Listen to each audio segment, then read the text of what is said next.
بتبدأ القصة ببطلنا وهو واقف مع صاحبته في المدرسة وبيعترف لها إنه معجب بيها، فبتقعد تفكر شوية وبعدها بترفضه عشان هو تخين.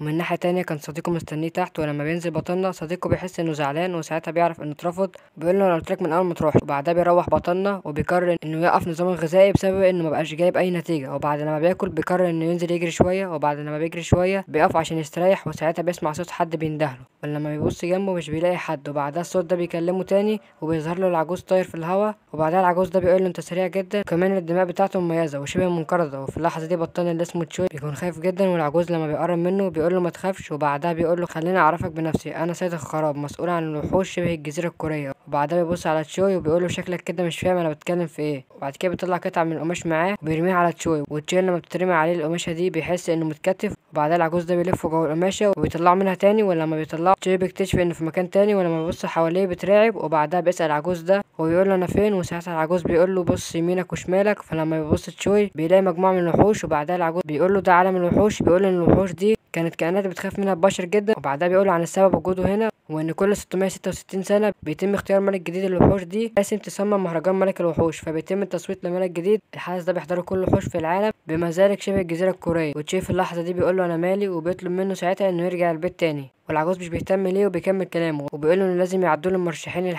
للحدث ده. المرشحين ممكن بعد كده يبقوا ملوك ساعتها، والمرشح بتاعهم لو كسب هيبقى هو ملك الوحوش الجديد. فتشوي بيقول له انه فاهم القصه ولكن مش فاهم هو هنا ليه. ساعتها عجوز بيبص له بصه غريبه كده، بيقول له وحوش وكل 666 سنه اكيد يعني هتبقى واحد من المرشحين. وبعدها بيقول له السبب الرئيسي اللي خلاه يختاره وانه بيمتلك دماء منقرضه لوحش اسمه وحش الغول، النوع ده اقوى انواع الوحوش. وبعدها بيقول له بما انه بيمتلك الدماء دي فهو بيتوقع ان هو اللي هيكسب المهرجان. وبعدها العجوز ده بيطير من قدامه وبيظهر وحش الفم الكبير، والعجوز بيقول لتشوي انه يقاتل الوحش ده. طبعا تشوي بيتصدم وبيقول انه اكيد ميت، وفي نفس الوقت الوحش كان بيقول ان هو بقاله 666 سنه ما اكلش بشر. وبعدها العجوز بيبص لتشوي وبيقول له انه ممكن ياكل الوحش ده. وطبعا تشوي بيتصدم، وفجاه الوحش بيهجم على تشوي وبيديله ركله قويه جدا بتخليه يخترق الارض. تشوي لما اتصدم في الارض ما كانش عارف يتحرك، وكان بيقول انا كده كده ميت، ولكن العجوز بيقول له قوم تاني وقاتل الوحش ده وبعدها كله ولو عايز النجاه. بعدها تشوي بيحاول يقوم من تاني، ولكن ساعتها الوحش بيهجم على تشوي وبيمسكه وبيخبطه في الارض. وبعدها وحش فم كبير جاهز عشان يقضي على تشوي، بعدها بيهجم عليه بقبضته، ولكن ساعتها بيظهر ضوء تحت ايد الوحش وبنشوف ان تشوي قدر انه يصد هجمه الوحش. وفي اللحظه دي العجوز بيتصدم، وده لان تشوي جسمه اتغير تماما. وبعدها تشوي بيرفع الوحش بالكامل وبيقضي عليه نهائيا. واللي حصل لتشوي ده حاجه اسمها الصحوه الكامله، ودي اللي حولته من انسان لنصف بشري ونصف غول. بنشوف تاني يوم تشوي هو بيحكي مع صاحبه وقال له على كل اللي حصل، وبيقول له ان كل ده كان حلم، وبيقول له كمان انه قدر يرفع وحش عملاق بدراعه واحده بس. ساعتها صاحبه بيقول له ان حلمك كان ممتع في النهايه، ولكن تشوي بيقول له انه ما كانش ممتع على الاطلاق، وده لانه تعرض للضرب كذا مره، ولكن المشكله انه حس ان الضرب ده كان حقيقي. وانا صاحبي بيقول له من الغريب انك تضرب اثناء حلمك. وبعدها بيساله انت ازاي رفعت وحش عملاق، فبيقول له تشوي ان الامر كان غريب فعلا. وبعدها بيقول له ان في حاجه حصلت في النهايه قصده على الحصوه الكامله، بيقول له انه حاسس بدي فعلا. بيقول له كمان انه حاسس ان لو حب يعمل كده دلوقتي هيقدر، ولكن ساعتها صاحبه بيبدا يسخر منه وبيقول له انت كده زودتها. تشوي بيقول له ان اللي حصل ده سبب هوس وخساره الوزن، حتى اني حاسس ان جسمي اتغير. وفجاه هو بيبص على ايده بيلاحظ ان جسمه اتغير تاني، وبيشوف المكان اللي كان في الليله اللي فاتت واللي كان مفكره حلم، وبيشوف راجل عجوز تاني، ولكن المره دي بيلاقي بنت معاه. وساعتها تشوي بيقول ان اكيد ده مش حلم. وبعدها بيبص جنبه وبيلاقي الوحش العملاق وبيتصدم وبيسأل هو فين. وفي اللحظة دي العجوز بيكون بيكلم البنت اللي معاه وبيسألها ايه رأيك في الشاب ده. فالبنت بتقول له ان خايب ظنها، وبتقول له انها اول مرة تشوف شخص نصف بشري، وبتقول له كمان انه ضعيف ومثير للشفقة، انها مش مصدقة ان الشخص ده بيحمل دم الغيران. وهنا العجوز بيقول لها ان شاف القتال بنفسه، ده غير ان الوحش اللي قدامها ده هو اللي موته. ساعتها البنت بتقول ان الوحش ده كان ضعيف. تشي بيقوم وبيسألهم لو الاختبار انتهى، وده لانه عايز يرجع للبيت. وهنا العجوز بسرعة كبيرة بيكون قدامه بيقول له فعلا الاختبار انتهى وان اثبت جدارته وعشان يتخذ قراره. وفي نفس الوقت في صوت تاني بيتكلم وبيقول للعجوز انه ما كانش متوقع منه ده، وكان تمكن من هزيمة جانجو دو، وباين انه كان خافي قوته. وبعدها الراجل عجوز بيأمر جيش من الوحوش يحضروا ده عشان يشهدوا على الحدث التالي، وبيقول لهم ان الشخص المثالي اللي قدامهم ده دلوقتي لم يعد بشريا بعد الان واصبح وحشا. وبعدها بيأمرهم ينشروا اخبار عن الشخص ده في جميع انحاء العالم. وبعدها العجوز بيكلم تشوي بيقول له ان بصفة غول دلوقتي هيتم تسجيل اسمه في سجل الغيلان ومش هيسمح لاي حد التعرض ليه. وهنا تشوي بيقول له ماشي اقدر دلوقتي اروح للبيت. بتيجي البنت اللي شفناها من شويه بتقول له يلا العار انت مش سامع انك بقيت غول دلوقتي. وبعدها بتقول له المفروض غول زيك ما عداش 500 سنه ما يروحش عالم البشر اصلا. وهنا تشوي بيسالها ليه انا ما عملتش اي مشاكل مع حد. وبعدها العجوز بيقول للبنت ان مفيش خيار غير انه يشرح لها على كل حاجه. وبعدها بياخدها على جنب بعيد عن تشوي، والفضول كان واكل تشوي وبيقول ان هما بيتكلموا عني في ايه دلوقتي، وكان بيتمنى ان ده يكون حلم وانه يرجع لحياته الطبيعيه. وبعدها العجوز بيرجع لتشوي وبيقول ما بين اجناس الوحوش المختلفه ان قوه الغنين الافضل بلا شك، وبيقول ان قوته الحاليه بمثابه قوه غول رضيع، ولكن قوته تعدي البشر بكتير، وان ممكن يهزم عدد كبير من البشر بمجرد بس بس انه يحط ايده عليهم، لكن تشوي بيقطع كلامه وبيقول ايا كان اللي انت بتقوله ده فما ينفعش نقعد هنا لمده 500 سنه. فالعجوز بيقول انا ما قلت لك ان كان بيتم اختيار ملك كل 666 سنه، وان حاليا القانون ده اتغير وبقى 500 سنه بس. وبعدها بيقول له ان في العصور الوسطى كان مسموح لاجناس الوحوش المختلفه انها تخرج وتهاجم البشر، ما كانش في خير للبشر غير الهروب، ده لان قوته ما كانش قد قوه الوحوش، وكان سبب نجاه البشر وقتها جنس اخر غير البشر من الوحوش بيعيش ما بين البشر وبيحميهم، والنتيجه لكده حصل تحالف ما بينهم وما بين البشر. ولكن قبل 666 سنه قام الملك الجديد بصنع قانون جديد، عمل القانون ده بكل دماء الوحوش. بسبب الختم ده تم منعنا من اذيه البشر وحتى كشف هويتنا او التقرب منهم.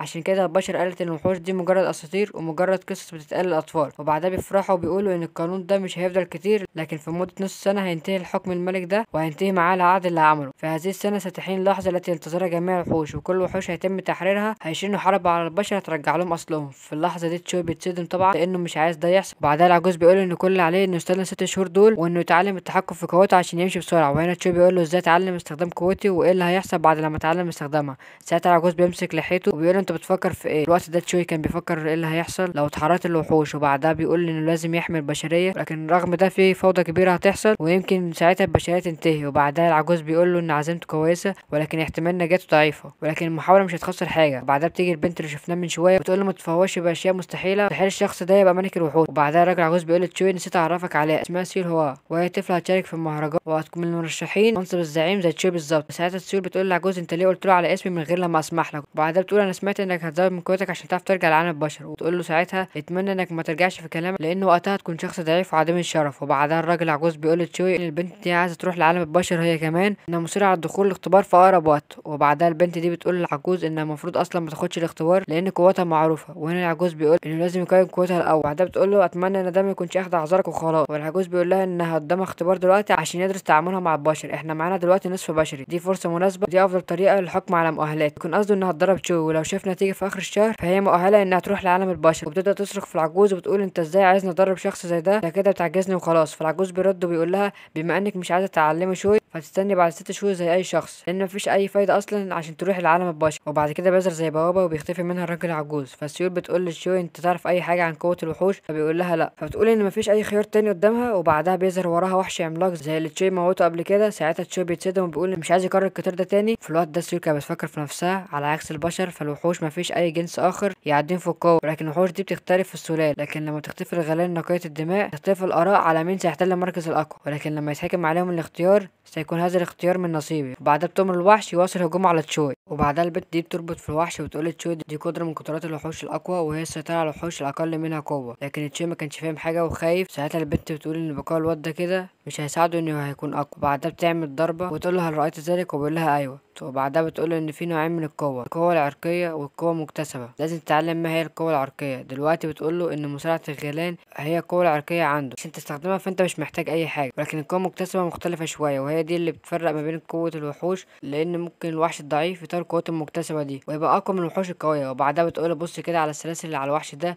انا اقدر اتحكم فيه عشان هو ضعيف وهو مش بيرضى يتدرب لانه واثق في حجمه وان الحجم ده هو اللي هيخليه يفوز في اي قتال. وبعدها بتقول له انها واقفه تدربه ولكن لو ما ظهرش نتائج بسرعه هتقضي عليه، فلو مش مستعد دلوقتي فهي بتنصحه انه يستسلم. ساعتها تشوي بيفكر شويه لكنه بيوافق لانه ما يقدرش يستسلم دلوقتي. وساعتها بيقول لها انه موافق اللي هي تعلمه وبيطلب منها تعلمه اي حاجه تعرفها. بعدها بتقول له انا عارف انك هتفشل في اي حال لكن المحاوله افضل من لا شيء. لكنها بتقول له ايه رايك ناكل وجبه الاول؟ ساعتها بيكون متلهف اللي هو ياكل لانه جعان. ساعتها بتقول له ان اي وحش في العالم ده بيتغذى على امتصاص القوه، ولكن لان جسمك ضعيف فانت مش هتقدر تمتص القوه دي. في العاده انت هتقدر تمتص القوه دي لكن لما تاخد على عالم اكتر. وبعدها بتقول له ان الطعام بتاع البشر مش بيحتوي على قوه. تقول يلا بينا نروح ناكل. بيقول لها انه خلاص ما بقاش جعان لكن فجاه بيحس بحاجه غريبه في جسمه وكانه شبه مشلول. وساعتها البنت بتقول له ان المفروض ياكل، ان المفروض يكون عنده قوه في جسمه واكيد استهلك قوته لما كان بيقاتل الوحش امبارح. بعدها بتقول مفيش اي مشكله، شايف الوحش اللي هناك ده انت هتروح تقتله دلوقتي. ودي على طريقه النزال في عالم الوحوش. في عالم الوحوش اللي بيخسر حياته بتكون حياته ما بين ايد الفائز. وبعدها بتقول له يروح يهزم الوحش ده يمتص قوته، انه هيكون وجبه جيده بالحجم الكبير بتاعه ده. ساعتها تشوي بيبدا يتقدم ناحيه الوحش وبيقول انه هزم واحد زيه امبارح واكيد ده مش هيكون صعب، ولكنه بيحس بطاقه غريبه بتخليه عايز يهجم على الوحش ده. وهنا تشوي بعد عن الوحش وفي حاجه ولا تشوي ولا السيول كانوا يعرفوها، وهي ان من طبيعه الغنان انها بتدور على الفريسه الاقوى وده لانها تمتص اكبر قدر من الطاقه. وساعتها تشوي بتبص فوق وبتلاقي ان شوي بيهاجمها هي، وبعدها بتستعد هي كمان عشان تقاتله وبتستخدم مهاره من عندها وبتطلع طاقه هائله من النيران. وبعدها بتقاتل شوي بمجموعه من السلاسل تقول له من الافضل ليه انه ما يتصرفش بالغطرسه دي تاني. وبتقول له انت ازاي فكرت اصلا ان فريسه سهله، لكن تشوي بيسترجع قوته وبيكسر السلاسل دي وساعتها سيول بتتصدم وتفكر ازاي كسر السلاسل بجسمه بس. وفي نفس الوقت كانت تشوي تستجمع طاقة اكبر وبيهجم على سيول، لكنه بعد كده بينزل قدامها وبيعمل انفجار كبير. وفي نفس الوقت سيول بتبصله وبتقول انه جابه لنفسه، وبعدها بتشيل ضفر من ضوافرها وبتقول لتشوي ان نهايته قربت. في نفس الوقت بيستعد تشوي عشان يقتلها، وبعد لما بيستعدوا هما الاتنين للقتال سيول بتعمل دايرة وبتستعمل قدرة اسمها مهارة ملك الوحوش القبضة الواحدة. ساعتها بتظهر قبضة عملاقة وبتضرب تشوي، ولكن تشوي بيبدأ يستعمل قدرة أكبر وبيستعمل مهارة الكف المدمر، وبيقدر ساعتها يحرر السلاسل بتاعة الوحش. وفي نفس الوقت بيصد ضربة سيول، وسيول كانت واقفة مصدومة وبتقول ازاي شخص زي ده يحصل على قدرة زي دي من غير تدريب. وبنعرف ان سيول هي الاقوى من افراد جنسها، وهي الموهبه الوحيده اللي بتظهر مره كل 1000 سنه. وفي اللحظه دي كانت سيول بيستعد وبيستخدم مهاره طهورات الغول. في نفس الوقت كانت سيول بتفكر وبتقول ان لازم تهدى لانها مستحيل تخسر قدام شاب زي ده، ولكن لما تبص قدامها بتتصدم، وده لان تشوي قدر انه يظهر الهاله بتاعته، واللي هي اول هاله من اشكال الغيلان، هاله الرعد. وبعدها بتستعد عشان تصد ضربه تشوي، وبعدها بتظهر قبضه ملك الشياطين وبتقدر انها تصد ضربه تشوي، وبعدها تقول لو هو ده الحل واني لازم اظهر كل ما في جعبتي. وفي اللحظه دي كانت تشوي بيفكر انه هاجم يد ملك الشياطين، ولكن ساعتها تشوي بتستعمل مهاره عندها وهي مهاره الانفجار، وكانت بتقول ان المهاره دي كفيله انها تقضي على تشوي، ولكنها بتتصدم لما تلاقي تشوي بيسحب ايد ملك الشياطين. تستغرب انه فضل عايش لحد دلوقتي، وبتستغرب ان ازاي الهجمه بتاعتها ما اثرتش فيه وانه قادر يسحب ايد ملك الشياطين. وبعدها تشوي بيستعمل قدره اكبر وبيكبر السلاح اللي كان ماسكه، بعدها بيستعد انه يهجم عليها بضربه التحطيم، وبتستخرج دراع تاني لملك الشياطين. كانت بتقول في نفسها ليه الواد ده مش عايز يموت. في نفس الوقت كانت شيو بيفكر وبيقول ان لو قدر يهزم اليدين دول فهي هتكون باي قوه تذكر. وشيو بتستعمل ضربه اسمها ضربه الامبراطور وبتهجم عليه بعدد مهول من ايد الشياطين. وساعتها تشيو بيستعمل السلاح اللي معاه بسرعه وبيسد كل الازرع دي. وساعتها سيور كانت واقفه ومش فاهمه ايه اللي بيحصل وازاي مستجد بيقدر يسد كل ضرباتها، وبتقول هي فهمت ليه الغيلان قويه لهذه الدرجه. بعدها بتتمنى ان يكون كل ده اللي عنده، وبتقول انها لو فضلت تقتله فطاقته هتنفس وجسمه هينهار. بتقول لتشوي استمتع بما بقى لك من حياه. وفي اللحظه دي تشوي كان مكبر السلاح اللي معاه وخلاه عملاق، وكان بيهجم بالسلاح ده على سيول. وسيول بتستدعي امبراطور الشر العظيم، واما تشوي بيهجم عليهم امبراطور الشر بيعمل ضربه بتؤدي للانفجار، وساعتها بتتمنى لو الانفجار ده قضى عليه. بنلاقي الانفجار ده عمل حفره عملاقه وتشوي واقع جواها. وسيول بتروح له بتقول له انا عارفه انك قوي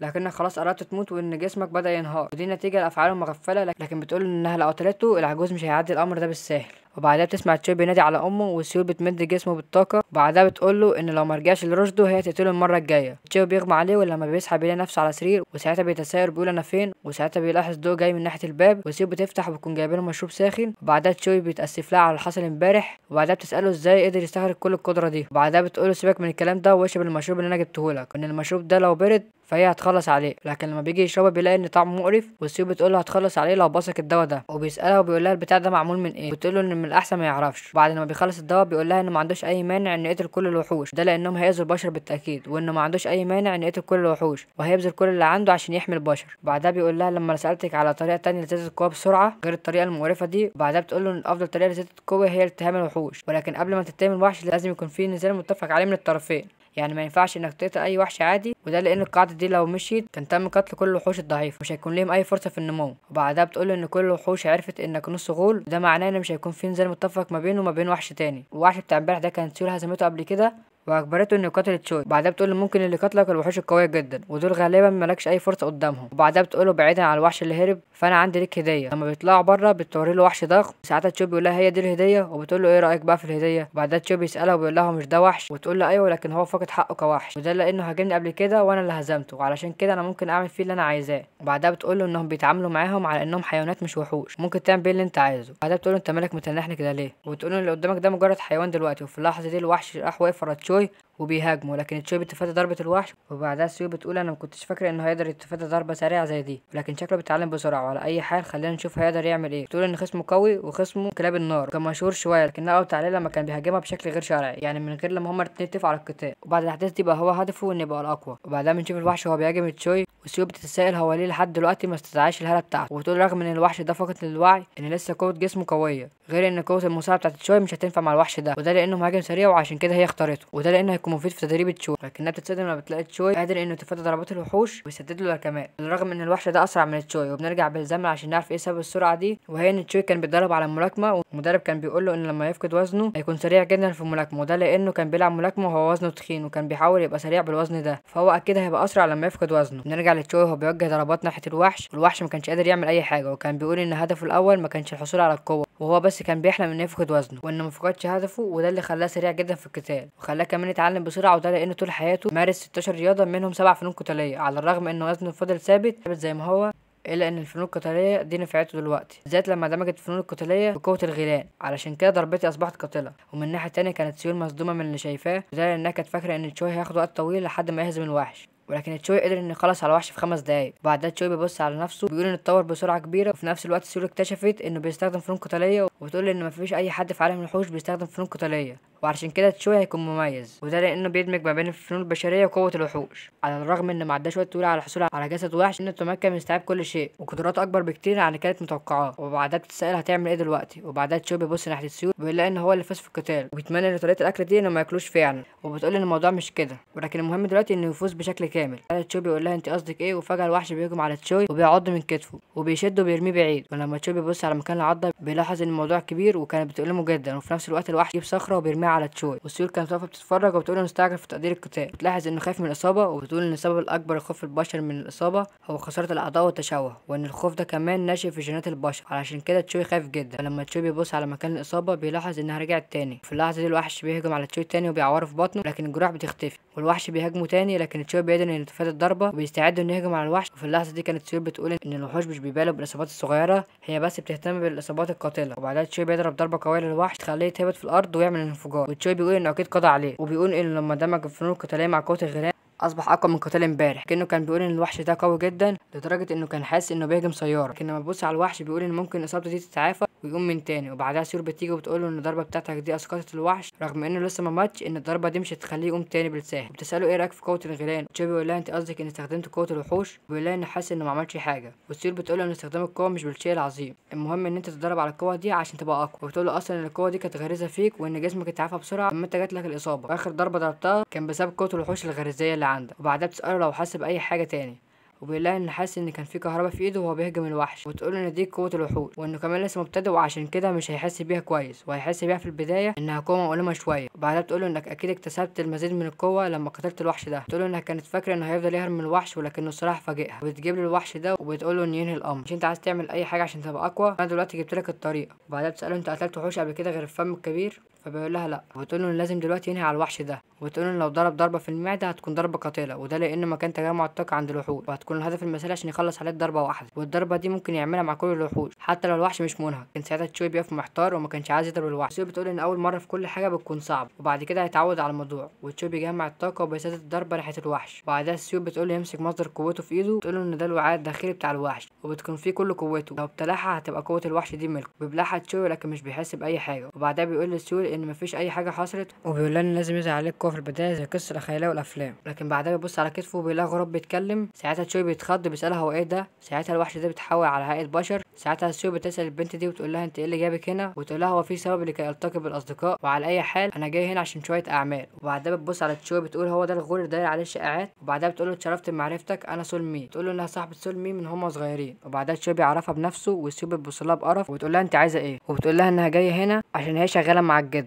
اللي هو الراجل العجوز ده. وتشوي بتبص على البنت وبيقول لها ايه الطريقه الغريبه اللي هي بتتكلم بيها دي. وبعدها سول مي بتبص على الوحش وبتقول لتشوي انت اللي عملت كده، والسيول بترد عليها بتقول لها اه هو اللي عمل كده. وسول مي بترد عليها بتقول لها انا عارفه، وبتقول لها انها كانت بتراقب من اكتر من نص ساعه. وبتقول لتشوي انت جامد فعلا، وبتقول له انها مش مصدقه انه كان بشري عادي. بص للسيول بتقول لها مش ده معناه انك كده في خطر، لان هيكون منافس قوي ليكي. والسيول بتبص لها بتقول لها بطلي هبل، بتقول لها ان تشوي ده هيخسر بمجرد بعد المهرجان، وده لانه ما عندوش اي وقت يتدرب اصلا، ده هم 6 شهور وانا بقالي هنا اكتر من 100 سنه. وسول مي بتقول لها انا شايف غير كده، وشايفه انه هيبقى اقوى في ال6 شهور دول بس، وده لانه بيمتلك دماغ غيلان. وبتقول لتشوي انها عندها ليه هديه، وهي انه ممكن دلوقتي يرجع للبيت ويحصل على مكافاه منها ويصبح اقوى. تقول له انت شايف انهي احسن، وتشوي بيوافق على عرضها. فلو عايز تعرف ايه اللي هيحصل اكتب لي في التعليقات انزل بالقسم التالت ولا لا. سلام.